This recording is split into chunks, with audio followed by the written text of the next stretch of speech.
Harold Ford Jr. is a guy who ran for senator in Tennessee, of course. He was a congressman in Tennessee. He took his dad's old seat. And so he's been around a while. He's was part of the Democratic Leadership Council. And so he is a conservative Democrat, what I call a corporatist Democrat. He's almost a perfect example of it. He went and worked for Merrill Lynch after he lost the Senate bid in Tennessee. And now he's in New York. And all of a sudden he's decided, you know what, why don't I challenge Kirsten Gillibrand in New York in a primary. Now, normally, the Democratic primaries I find are interesting. Some make sense, some don't. But when you challenge someone from the left, that usually pulls them more to a progressive position. So overall, I'm pretty happy with primaries. Except Harold Ford is not going to run from the left. He's running to the right of Kirsten Gillibrand. And Gillibrand earlier was accused of being too far right to begin with, for a Democrat, especially from New York. Now, I'm not the only one that shares this concern. Brave New Films put together a little compilation to give you a sense of what Harold Ford Jr. is all about. Let's watch that first, and then I come back, and I'm going to tell you some facts about Harold Ford that you are not going to like. Let's watch. Well, Tennesseans will get Jesus-loving, gun-supporting believer the family should come first, taxes should be lowered. Ann Coulter, in fact, has called you her favorite Democrat. Oops. I ain't knocked nobody over to see President Bush. He's my friend. He calls me 40, and I call him my president. Harold Ford Jr. is pro-gun. I joined the NRA because I believe every American man and woman has the right to defend themselves and their loved ones. And just because you're outside your home, it doesn't mean you give up your right to protect yourself. Anti-choice. I voted for parental notification. I'm pro-life, Tucker. So, I mean, I don't run from that. I was not pro-choice at one time. How come your party hadn't offered a legislation in the Congress or the Senate to outlaw abortions? We could have done this. Well, first of all, wait. First off, it's not my party. We're going to teach people the difference between right and wrong. You sound like you're moving right, Congressman. Are you moving right? You oppose same-sex marriage. You support the president's call for a constitutional amendment to ban marriage between gays. Blue Dog. I'm Harold Ford Jr., and to get control of our borders, we've got to get tough on illegals. Harold Ford Jr. is a bank executive millionaire. Bail out, baby! Who favors the rich. 6 years ago, I voted for the biggest tax cut the country had ever seen since 1981. And he's taking his beliefs to the Empire State. I hope that we can pass a military tribunal. I'm closer to where President Bush is on this, as I am on wiretapping as well. Okay, you're in favor of the NSA warrantless wiretapping. Absolutely. I no longer work for Fox News. I did for about a year. And I have great respect and admiration for former colleagues there and a person. You say the Ten Commandments should be posted in courtrooms around the state. You favor school prayer. You say you're pro-life. You want an anti-flag burning constitutional amendment. Are you going to vote with the Democratic caucus if you get into the Senate? Are you now, or have you ever been, a liberal?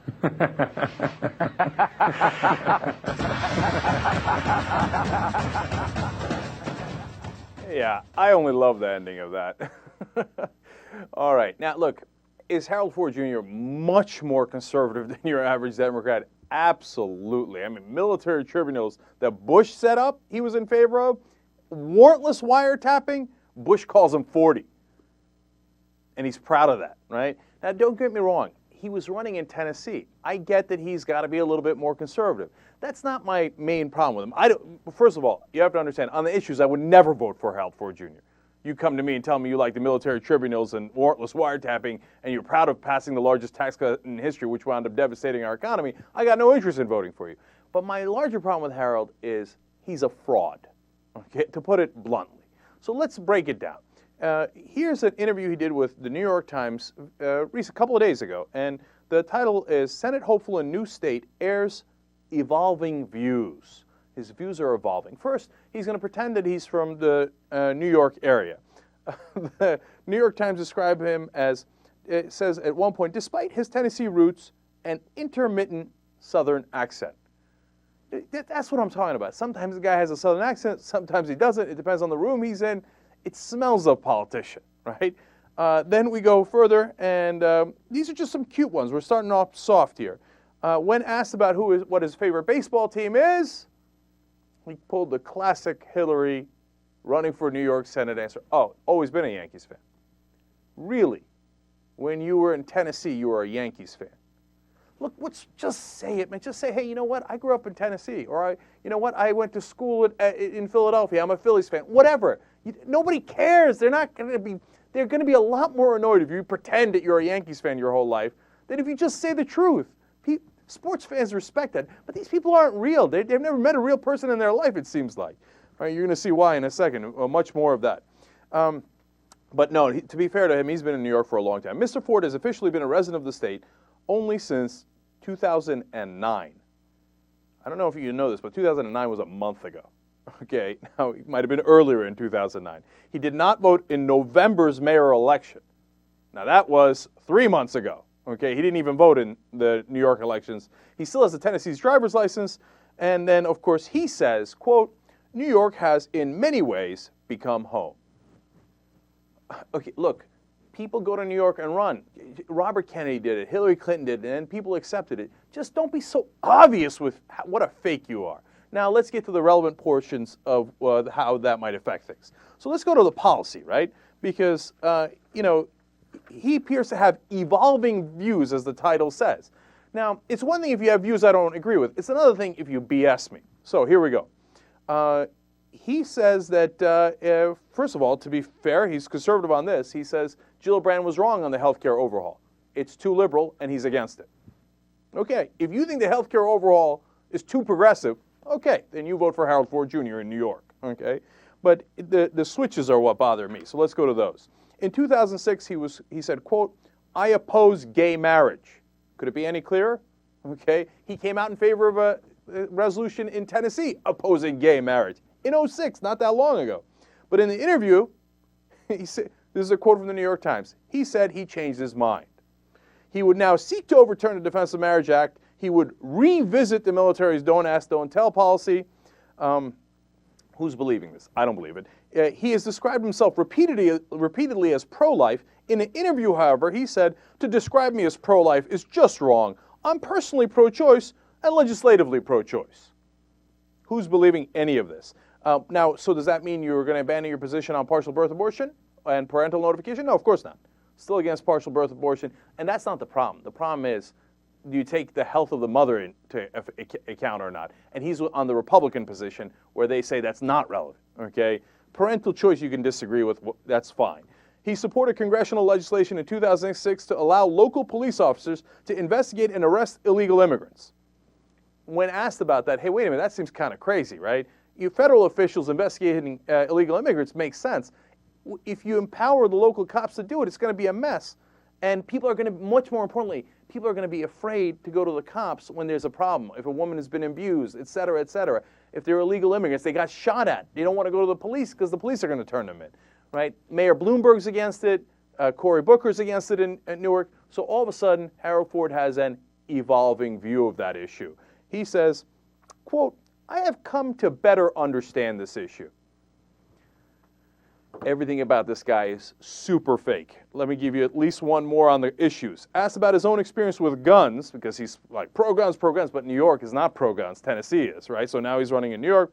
He said he was an occasional bird hunter. But he did give this funny quote, I shoot at things that can't shoot back and will continue to do that. Well, that just about nails it, okay? Now, let's get to my favorite part. Okay, which is, who is Harold Ford really running for? What's he trying to represent here? Why is he bothering to run to the right of Gillibrand, right? It's because Harold Ford Jr. took a job as a banker at Merrill Lynch, being paid at least $1 million a year. And he explains that he's going to be independent of the other Democrats and that he's his own man. In fact, he says, if I'm elected senator from New York, Harry Reid will not instruct me how to vote. Okay, that sounds positive. But he says, people around him say that he should run. Now, remember, he works at Merrill Lynch, and throughout the article, they reference different executives he's hanging out with, right? And now here's a quote from the New York Times. Mr. Ford has been emboldened by the response he had received from the public in recent days. Everyone, from the cab drivers who shuttle him around the city to the executives with whom he rubs elbows on Wall Street, has urged him to run, he said. You don't say the other executives at Wall Street encouraged you to run? Huh. That's surprising. I can't wait to see what you think we should do with the financial bailouts. That's coming up in a little bit. And the cab drivers. The cab drivers know the difference between Gillibrand and Harold Ford Jr. Oh, he used to be in Tennessee. I'm not putting down cab drivers. They know a lot of stuff, right? And if the guy's in your cab, what are you going to be like? Don't run. I like Gillibrand. No, you're going to. That's not. It's such BS, okay? So let's get to it. What does Harold Ford really want to do? Quote, he called for a major reduction in the corporate tax rate. Oh, interesting how everybody on Wall Street is encouraging you to run, and it turns out you want to lower the corporate tax rate. I didn't see that coming. And a payroll tax holiday to encourage hiring. Oh, of course, to encourage hiring, sure. And it turns out that he's beating up Gillibrand for opposing the taxpayer bailout of the financial industry. He says the bailout is fantastic. He says, quote, it was a mistake, referring to her vote. How can you be against ensuring the lifeblood of our city and your state, make sure that it survives, right? So just like Rudy Giuliani, Harold Ford Jr. is telling us that the Wall Street bailouts were the lifeblood of New York City and New York State. I know the financial industry is there, right? But God, this guy would sell out in a gigantic way to Wall Street. That's the whole point of his run. Here we go again. He explained that, here's a great little part from the New York Times article first. He says, on many days, he is driven to an NBC television studio in a chauffeured car. But Mr. Ford said he takes the subway only occasionally in the winter to avoid the cold when he cannot hail a cab. Is he not merciful? From time to time, he will actually get down among the people in the subway when it's cold and he can't get a cab. He says, okay, I'll do it for you. So now he's chauffeured around everywhere. You think that's bad? Well, this is, and look, if he's rich, he wants to get chauffeured around, I get it. But to pretend that you're a common man is a joke. Here you go. Mr. Ford said he objected to executive compensation on Wall Street, quote, to capping the executive compensation. I'm a capitalist. I believe that people take risks, and there are rewards if you do well, and they should lose if they don't. Except when they lost, we gave them the bailout, and you love the bailout. So you don't believe the last part of that sentence at all. All you believe is no caps on executive compensation because you and your executive friends don't like it. All right, now, they said, hey, you know what? Have you even been in the 5 boroughs? You know, you want to run in New York, you know, within the city of New York, have you been to the 5 boroughs? And this is precious. Asked whether he had visited all 5 boroughs, he mentioned taking a helicopter ride across the city with fellow executives. No, you're done, son. You're done, okay? He doesn't get it. Look, he continues. But Mr. Ford said that, he said, look, I've been to the other boroughs. Staten Island, I'm a little fishy on. He says, quote, the only place I've not spent considerable time is Staten Island. But he did add, I landed there in the helicopter, so I can say yes. All right. Let me give you one last one, if all of that was not enough for you. Oh, by the way, he says, his slogan is going to be, Harold Ford, nobody's man but ours. Go. Nobody's man but Wall Street's. Let's keep it real. That's the reality of it. Okay. And finally, oh yeah, here it is.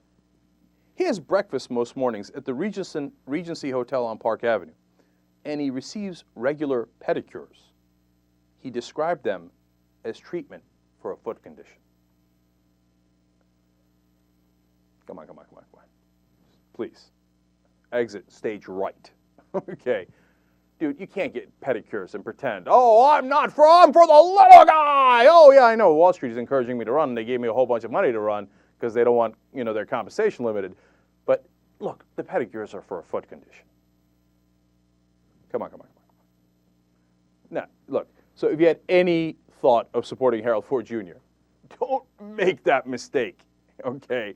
He's not interested in you. He's interested in the Wall Street guys.